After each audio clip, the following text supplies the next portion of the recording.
Speaker Pantaleon Alvarez is confident the House of Representatives can pass the bill to postpone this year's barangay elections and allow President Rodrigo Duterte to appoint barangay officers in charge. Alvarez says he agrees with Duterte's plan but clarifies that the Local Government Code of 1991 must be amended first. Interior Secretary Ismael Sueno earlier announced Duterte's plan to appoint barangay officials because the president again wants to postpone the barangay election set for October 2017. The House and the Senate last year passed the measure postponing the barangay and Sangguniang Kabataan polls after the president asked them to do so. Duterte said holding barangay elections would only ensure the victory of candidates funded by drug lords.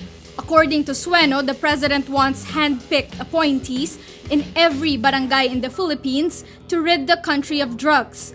The Local Government Code currently lists barangay executives as among the country's elective officials. But senators from both the majority and minority blocs opposed the president's idea, saying it is unconstitutional and undemocratic.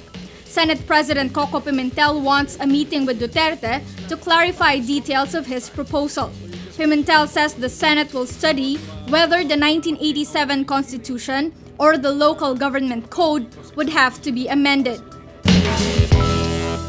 Malacanang calls the New York Times' journalists hack writers after the newspaper published a series of content critical of the Duterte administration's war on drugs. Presidential spokesman Ernesto Abella says the articles and documentary on the drug war are obvious demolition work.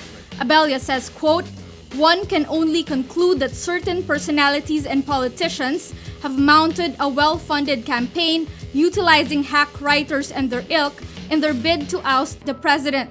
The Times published 3 pieces on the drug war: a news feature, an editorial, and a documentary.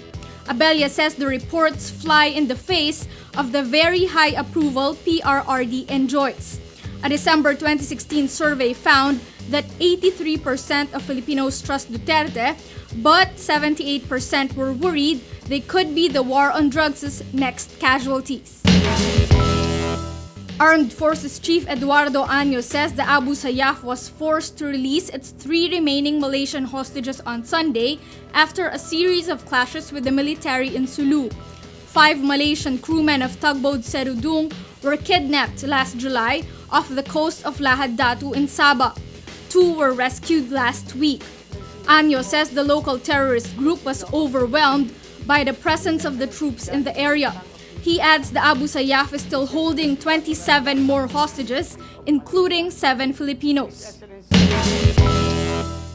The Court of Appeal stops the taking of deposition of convicted drug trafficker Mary Jane Veloso, which would have allowed her to testify against her alleged illegal recruiters.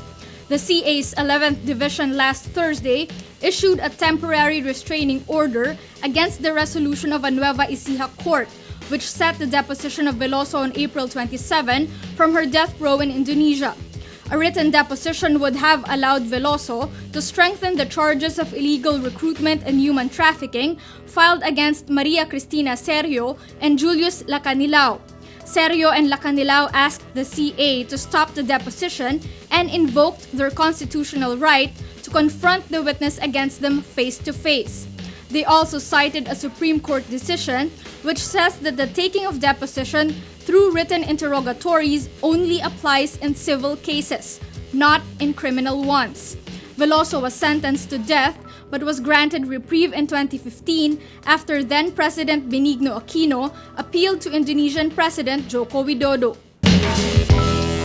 South Korean prosecutors seek an arrest warrant for ousted President Park Geun-Hye days after questioning her over the corruption and abuse of power scandal that brought her down.